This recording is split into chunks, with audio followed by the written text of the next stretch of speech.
तो चलिए फ्रेंड्स, अब हम देखते हैं कि सप्लाई क्या है जीएसटी में। इसमें हम देखेंगे कि क्या ट्रांजैक्शन सप्लाई है या नहीं है। तो उससे पहले हमें ये देखना पड़ेगा कि जीएसटी किस पे लगता है। जीएसटी इज लेविएबल, मतलब जीएसटी किस पॉइंट पे लगता है। यहाँ पे दो चीज़ें हैं, इंट्रा स्टेट सप्लाई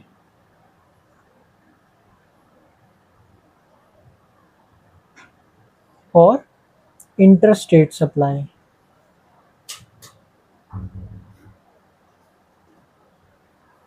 अगर हम इंट्रा स्टेट की बात करें तो ये विद इन द स्टेट या यूनियन टेरिटरी होता है। विद इन द स्टेट मतलब सीजीएसटी प्लस एसजीएसटी या फिर UTGST. Union territory UTGST, CGST मतलब सेंट्रल और एसजीएसटी मतलब स्टेट। अगर एक स्टेट के अंदर कोई ट्रांजैक्शन हो रही है, सप्लाई हो रही है, तो वो इंट्रा स्टेट मानी जाएगी।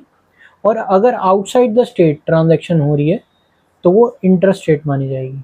इस पे लगता है आईजीएसटी।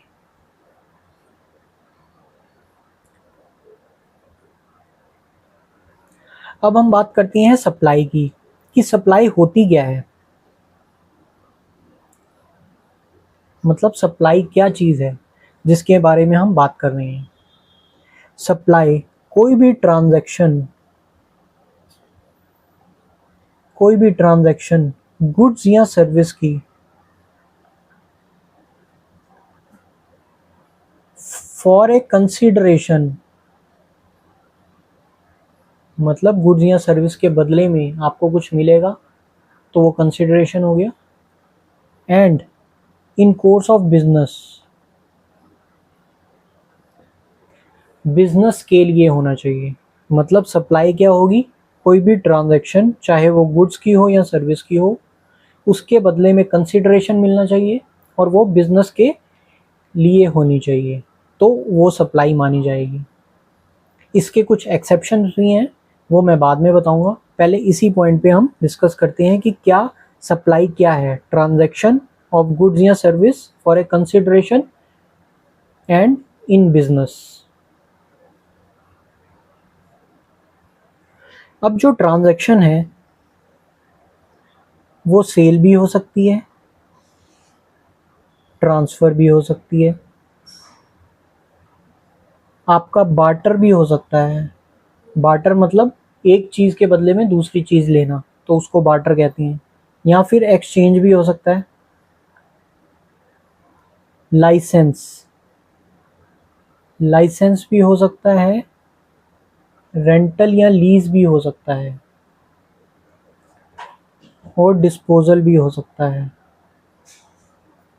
मतलब ट्रांजैक्शन सेल भी हो सकती है, ट्रांसफ़र भी हो सकती है, बार्टर या एक्सचेंज भी हो सकती है, लाइसेंस, लीज, रेंटल या डिस्पोजल भी हो सकती है। अब बात करते हैं गुड्स और सर्विसेज।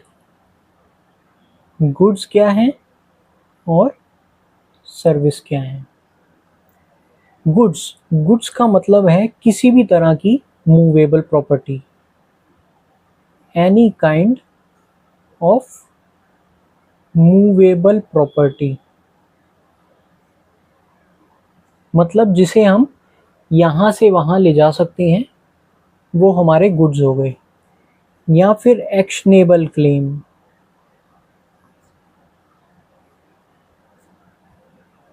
और growing crops, grass, things attach to land.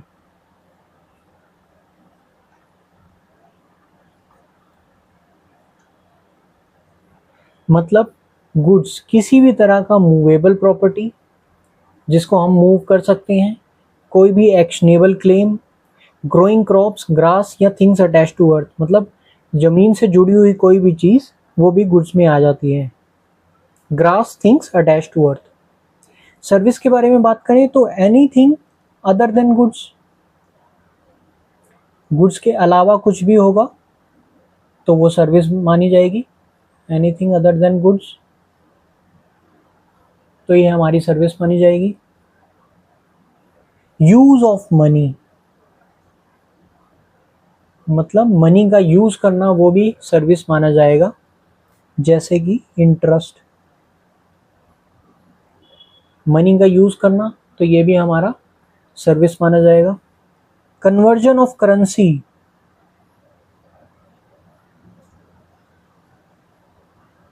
अगर आप कोई करेंसी कन्वर्ट करते हो और उसके बदले में कोई चार्जेस लेते हो तो वो भी आपका सर्विस में कंसीडर किया जाता है। तो इसलिए करेंसी को कन्वर्ट करने के जो आपने चार्जेस लिए वो आपकी सर्विस माना जाएगा। फिर आता है facility and arranging transaction in securities. Facility and arranging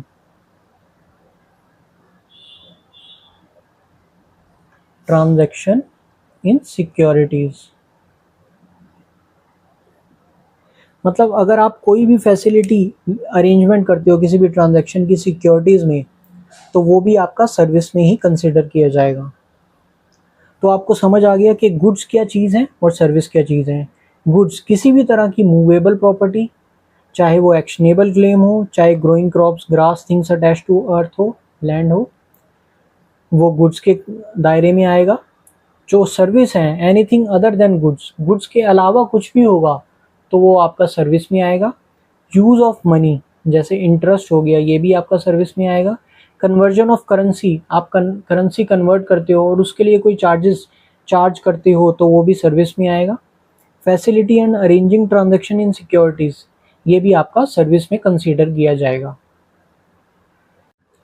अब बात करते हैं कंसीडरेशन की। कंसीडरेशन मतलब गुड्स या सर्विस के बदले में आपको क्या कंसीडरेशन मिलेगी। तो कंसीडरेशन क्या हुआ, पेमेंट, मतलब जो गुड्स या सर्विस आप दोगे उसके बदले में आपको क्या मिलेगा। पेमेंट हो सकता है वो मनी के टर्म्स में हो सकता है या फिर अदर देन मनी हो सकता है।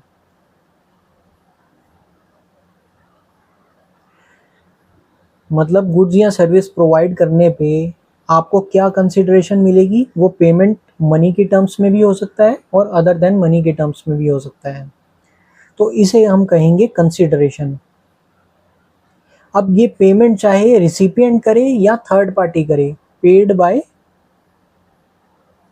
रिसिपिएंट मतलब जो सर्विस या गुड्स ले रहा है वो करे या फिर कोई थर्ड पार्टी करे, ये कंसिडरेशन माना जाएगा। तो यहाँ पे आपका कंसिडरेशन का पॉइंट क्लियर हो गया कि कंसिडरेशन गुड्स या सर्विस के बदले में जो आपको कंसिडरेशन मिलेगी वो मनी की टर्म्स में भी हो सकती है और अदर देन मनी भी हो सकती है। चाहे उसे रिसिपिएंट पे करे चाहे थर्ड पार्टी पे करे, वो आपकी कंसिडरेशन माना जाएगा। अब देखते हैं इन कोर्स या furtherance of A business. In course या फर्दरेंस ऑफ बिजनेस मतलब जो हमने ट्रांजैक्शन करी गुड्स या सर्विस की फॉर ए कंसिडरेशन, वो इन कोर्स या फर्दरेंस ऑफ अ बिजनेस होनी चाहिए, मतलब बिजनेस के दायरे में आनी चाहिए। तो हमें पहले ये देखना पड़ेगा कि बिजनेस क्या है, बिजनेस में क्या क्या इंक्लूड होता है। बिजनेस में ट्रेड भी आता है, कॉमर्स भी आता है, मैन्युफैक्चरिंग भी आता है, प्रोफेशन भी आता है, वोकेशन भी आता है। वोकेशन मतलब हम कभी कभी वो काम करते हैं तो वो वोकेशन हो गया, तो वो भी बिजनेस में ही इंक्लूड होता है। या फिर एनी इंसिडेंटल या एंसिलियरी एक्टिविटी, कोई भी इंसिडेंटल या एंसिलियरी एक्टिविटी भी हमारा बिजनेस में ही कंसीडर होता है। ठीक है, उसमें हमारा फैसिलिटी बाय क्लब, अगर क्लब जो होते हैं, जो क्लब्स होते हैं जहाँ पे आपको स्विमिंग की या अदर फैसिलिटी दी जाती हैं, वो अपने मेंबर्स को, वो क्लब अपने मेंबर्स को फैसिलिटी देती हैं टू इट्स मेंबर्स, तो ये भी आपका बिजनेस में ही आता है। Facility by club to its members.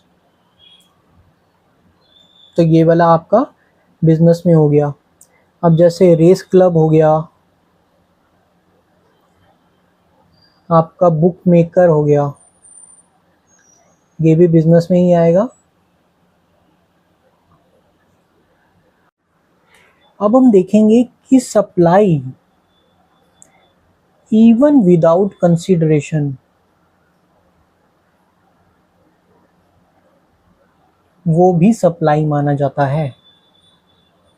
ये कैसे? अभी हमने देखा कि जो सिर्फ ट्रांजैक्शन होती है गुड्स या सर्विस की for a consideration in course of business, वही सप्लाई मानी जाती है। लेकिन यहाँ पे कुछ एक्सेप्शन भी दिए हुए हैं, जीएसटी में कुछ ऐसे एक्सेप्शन दिए हुए हैं कि आपको मानना ही पड़ेगा कि ऐसा होगा।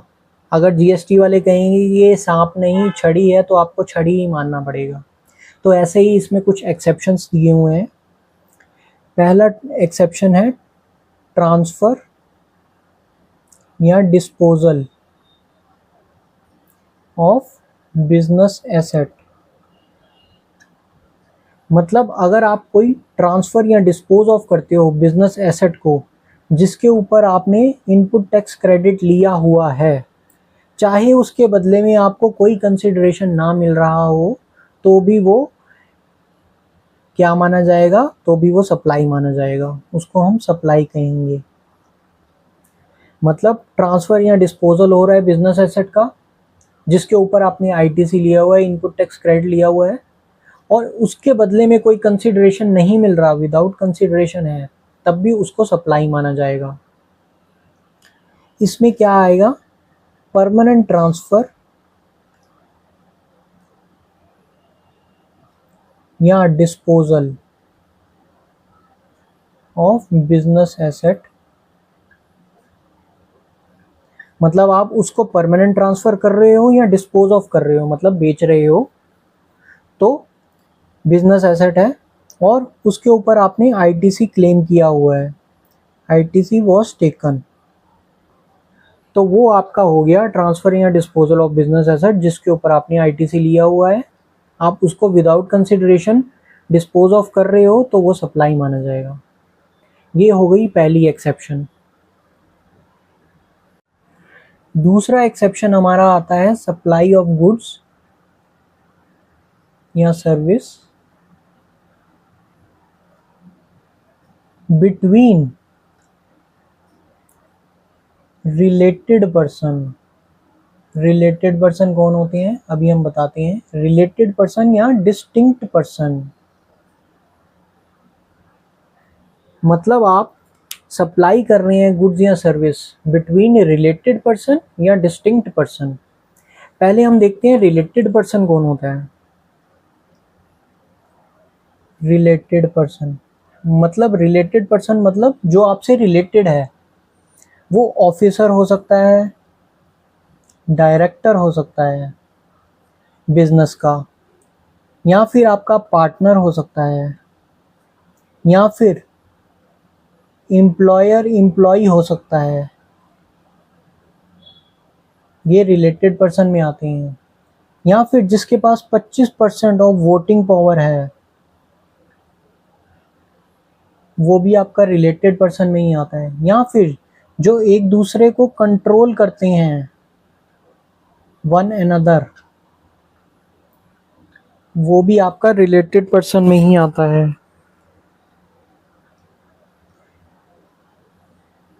या फिर कोई थर्ड पर्सन किन्हीं दो लोगों को कंट्रोल कर रहा है, तो वो भी आपका रिलेटेड पर्सन में ही आता है। तो रिलेटेड पर्सन क्या हुआ? अगर sale good supply of goods या सर्विस कर रहे हैं आप रिलेटेड पर्सन के साथ में, तो वो भी सप्लाई माना जाएगा, चाहे उसके लिए कंसिडरेशन मिले चाहे कंसिडरेशन ना मिले। अब बात करते हैं डिस्टिंक्ट पर्सन की। मान लीजिए एक दिल्ली है, एक मुंबई है। दिल्ली में मेरी एक ब्रांच है, मैंने यहाँ पे रजिस्ट्रेशन लिया हुआ है। मुंबई में भी मैंने रजिस्ट्रेशन लिया हुआ है।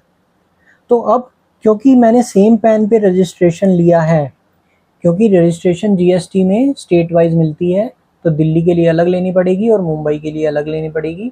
लेकिन मेरा पैन सेम है, तो उस केस में दिल्ली और मुंबई डिस्टिंक्ट पर्सन माने जाएंगे, क्योंकि ये दोनों रजिस्टर्ड हैं अलग अलग स्टेट में। ये हो गया डिस्टिंक्ट पर्सन।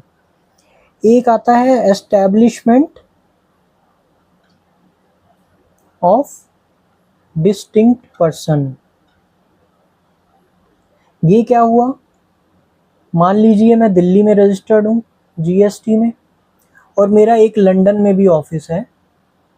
अब क्योंकि लंदन में तो जीएसटी नहीं लगता, लेकिन ये मेरी ही ब्रांच है लंदन वाली भी, और दिल्ली में मैं रजिस्टर्ड हूँ, तो इसको कहेंगे एस्टैब्लिशमेंट ऑफ डिस्टिंक्ट पर्सन। क्योंकि ओवरसीज में मेरा एस्टैब्लिशमेंट है लेकिन वो रजिस्टर्ड नहीं है, तो इसको एस्टैब्लिशमेंट ऑफ डिस्टिंक्ट पर्सन कहेंगे।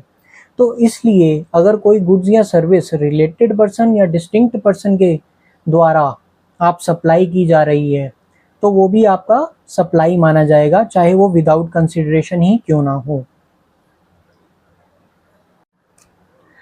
अब तीसरा पॉइंट आता है सप्लाई ऑफ गुड्स। ध्यान दीजिए, सिर्फ गुड्स की बात की जा रही है। बिटवीन प्रिंसिपल एंड एजेंट, मतलब अगर प्रिंसिपल और एजेंट के बीच में सिर्फ गुड्स की सप्लाई हो रही है इवन विदाउट कंसिडरेशन, तब भी वो सप्लाई माना जाएगा। यहाँ पे सिर्फ गुड्स की बात हो रही है, सर्विस की बात नहीं हो रही। अगर गुड्स हो रहा है, अगर गुड्स की सप्लाई हो रही है प्रिंसिपल और एजेंट के बीच में विदाउट कंसिडरेशन, तो उसको सप्लाई माना जाएगा। सर्विस के केस में आपको कंसिडरेशन देना पड़ेगा, लेकिन गुड्स के केस में अगर विदाउट कंसिडरेशन होता है तो ये आपका सप्लाई माना जाता है। फोर्थ पॉइंट आता है हमारा इंपोर्टेशन ऑफ सर्विस। मतलब अगर आप कोई सर्विस इंपोर्ट करते हो, इंपोर्ट का मतलब आउटसाइड इंडिया से अगर आप कोई सर्विस लेते हो, तो वो आपका सप्लाई माना जाएगा, चाहे उसके लिए आप कोई कंसिडरेशन दो या ना दो। इसमें क्या करते हैं, service received from related person या एस्टैब्लिशमेंट ऑफ डिस्टिंक्ट पर्सन। मतलब अगर आपने कोई सर्विस रिसीव करी रिलेटेड पर्सन से, जो अभी हमने देखा कि रिलेटेड पर्सन कौन होते हैं, और एस्टैब्लिशमेंट ऑफ डिस्टिंक्ट पर्सन, जो दिल्ली और लंदन वाला मैंने एग्जांपल लिया सेम वही, उससे करते हैं। And service is received by recipient, मतलब जो सर्विस रिसीव कर रहा है रिसिपिएंट, वो किस में कर रहा है, इन कोर्स या फर्दरेंस ऑफ बिजनेस। मतलब जो सर्विस रिसीव कर रहा है, जो रिसिपिएंट है, वो इन कोर्स या फर्दरेंस ऑफ बिजनेस में वो रिसीव कर रहा है, तब उस केस में इंपोर्टेशन ऑफ सर्विस को भी सप्लाई मान लिया जाएगा, चाहे वो विदाउट कंसिडरेशन ही क्यों ना हो। तो आपने देखा कि हमने कैसे सप्लाई अंडर जीएसटी को ब्रीफली एक्सप्लेन किया कि क्या ट्रांजैक्शन होती है, क्या गुड्स एंड सर्विस हैं, for a consideration in course of business, क्या उसकी 4 एक्सेप्शन है, अगर कंसिडरेशन ना हो तब भी वो सप्लाई माना जाता है। तो ऐसे ही जीएसटी और टैक्स से रिलेटेड वीडियोस मैं आपके लिए लाता रहूँगा। अगर आपको वीडियो में कोई भी क्वेरी आती है तो आप मुझे कमेंट कर सकते हैं, मैं उसका आपको रिप्लाई करूँगा। अगर वीडियो आपको अच्छी लगी हो तो आप वीडियो को लाइक कर देना, और अगर आप मेरे चैनल पे नए हैं तो मेरे चैनल को सब्सक्राइब कर लेना। Thank you.